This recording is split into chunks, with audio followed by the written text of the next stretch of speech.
Welcome to the downtown Tory Hill Motocross. Okay, the Tory Hill Motocross is made up of two bikes, but before we get to the bikes, I would likely want to introduce myself. They call me DW Reckless. Now, the reason they call me DW Reckless, I have no idea about the reckless part, but I always say the DW, I'll tell them, don't worry. I got me a new shin pad. I can't get hurt. And you don't get scars like this from riding like your sister's 12-year-old on her fucking Barbie bike. I'll tell you that much.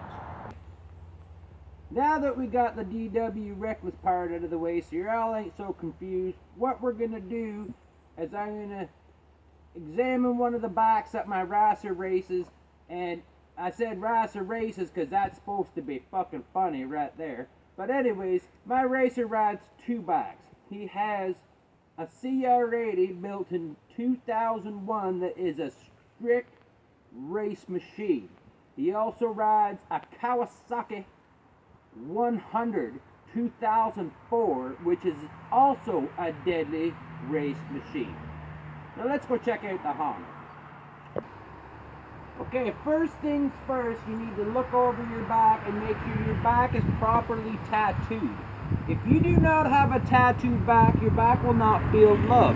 It's very important that you develop a strong relationship with your bike. For example, I have 1, 2, 3, 4. This gets hard from here. 5. I think it says 6 is next. That counts as 7.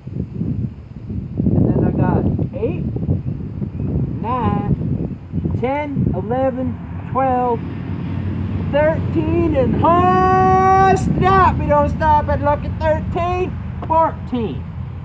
Oh shit, this counts too. 15, 16.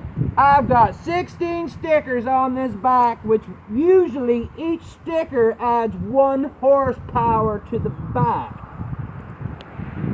Now we also have a name for this bike, and we're going to get to that next. Now this bike, we named it Chad. We don't know why we named it Chad. We just talked to it one night. Oh god damn it, someone left a beer bottle inside Chad. Chad, I am so sorry for that. Please forgive me. But we named this bike Chad. It works great. She runs great. We had her named Helen for Honda. And this bike ran like total shit. And I'm telling you, it ran it like my sister's fucking niece's kids, nephews, dogs, brothers, friends, 12 years old Barbie cart. So what we did is we named this bitch Chad, and she just runs like a dream. Okay, now we're going to go over some parts on this strictly massive racing machine. Now I know I said it's a CR80, but there's a lot of that you do not know about this bike. This is professionally built. She's Japanese. This thing's ready to go. Now what we got is a Honda seat right here. She's an FX factory effect seat. And what happened is, when my rider was doing a 450-foot triple, he cased the bike out, his ass hit so hard on the seat, he blew some of the stitching and shit out of it.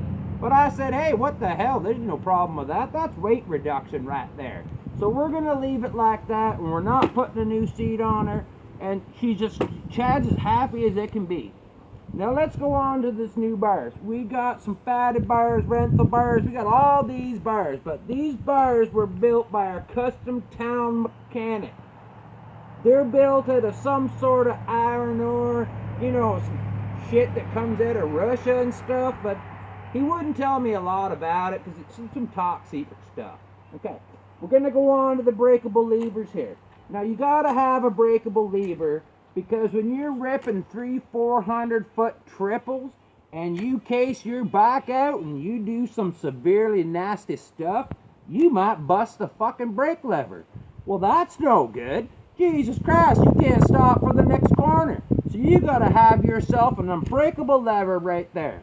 We did not put an unbreakable lever clutch because my rider feels he looks like a pussy. From there, we work on to the FMF exhaust. If you look at this FMS fatty exhaust, you notice it's polish. It looks good. It adds roughly, we're guessing about 50 horsepower to the motor. She looks good, she sounds good. That comes up to the FMF silencer that you can't really see because they put a number plate on the back, and Jesus, you just can't see. From there we move on to down here. We have a hot rod bottom end. She's got a hot rod crank. She's got a hot rod everything. It's got a Bondi race head engine.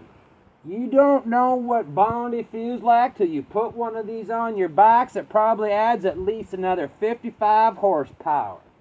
We have a Wisco forged top end. We got a Wisco forged piston ring with it.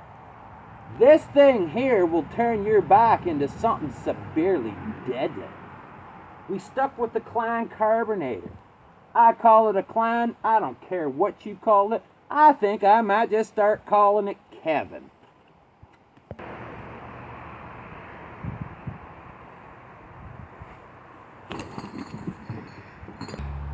Okay, we had to put new shocks.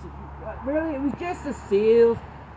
When my rider was ripping one of them 450-foot triples, he cased the bike so hard, god damn it, one of the shocks landed 400 feet away. It was just a disaster.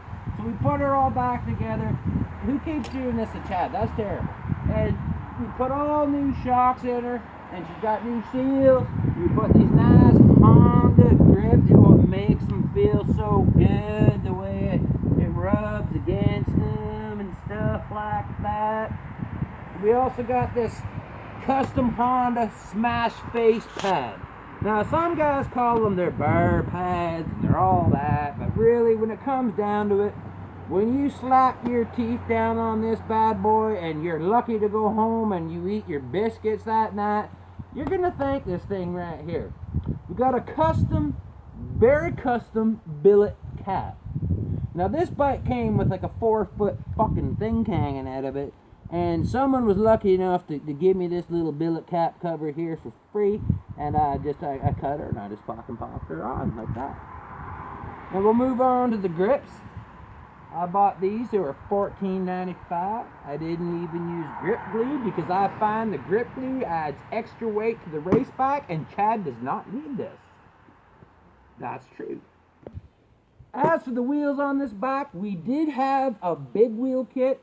Man, this thing sat up like a monster, but every time we took it to the races, guys were so intimidated they were pissing their fucking pants and the bike rolled up beside them. So I told my racer, I said, yo bro, we gotta take these wheels off the bike and we gotta put the custom 14-inch back on, because Chad actually likes the custom 14-inch rim. He's into the 14-inch kind of things, if you know what I'm saying.